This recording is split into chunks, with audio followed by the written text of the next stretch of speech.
This is a video on how to install the Fluidmaster PerforMAX Toilet Valve. This is basically all the tools you need for a 3/8 supply. You need a 5-inch wrench. Probably need a pair of pliers to get the old nut off holding the valve in. This is the cap of a spray paint to get the water out of the bottom of the thing, and a sponge to get the little bit that's left. Some paper towels, things like that. You ready to go? Well, here we are. The toilet filling up very slowly, probably calcium buildup in the valve. That's that part right there. I tried to get the top off. You turn it a quarter or an eighth of a turn on these American standards, but it just would not come off. I risked snapping it. So I just got a new one, going to replace it. The first thing you do, you turn off the water. That's the valve down there at the bottom. And then you flush the toilet. And then this kind of has quite a bit of water in the bottom. So I just use the cap of a spray paint to dip the rest of it out and throw it in there. When you get down to just a little, you can pour it in there. And the last little bit with a sponge. Then you have to take loose this line. Now this line is a 5/8 inch on this end, if it's a 3/8 inch inlet, 5/8 inch wrench, and this you just turn by hand. Now I bought new ones because you see the deterioration of the rubber. I don't know when this was replaced last, but these gaskets, they just turn cruddy. So it's better, $5 you replace it and you don't have to worry about it springing a leak later.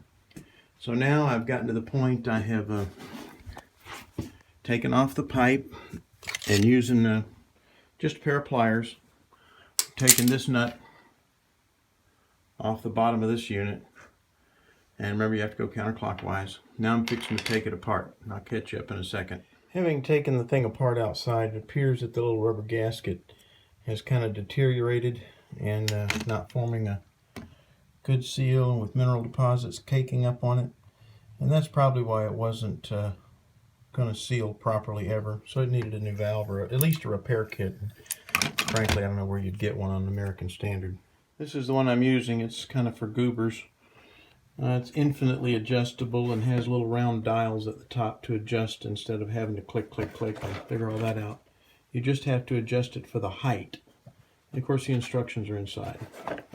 But this is a top-of-the-line Fluidmaster. There's everything in the kit. Very simple. This is the nut that goes on the bottom of here. The washer's already installed, but make sure it is. And make sure you clean the bowl inside before you put this in so you get a good fit. And this is what slips into the downflow tube to the bowl.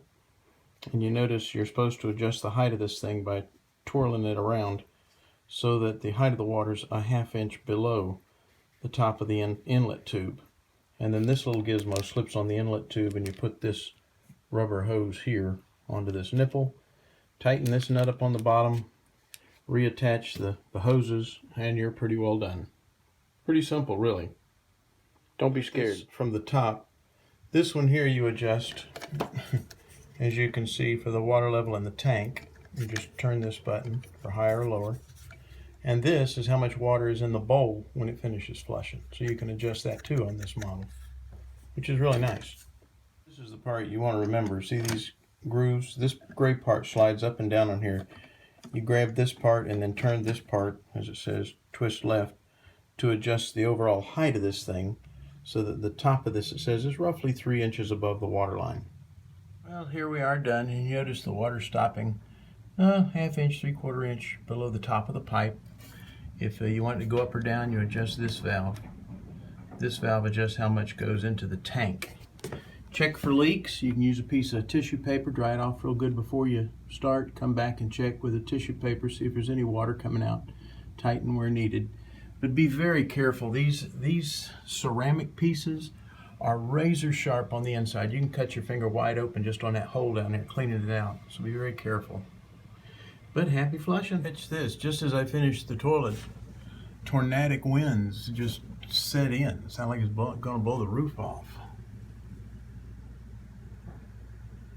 Well, we'll see what happens. We know we got a storm coming. It's supposed to be 20 in the morning.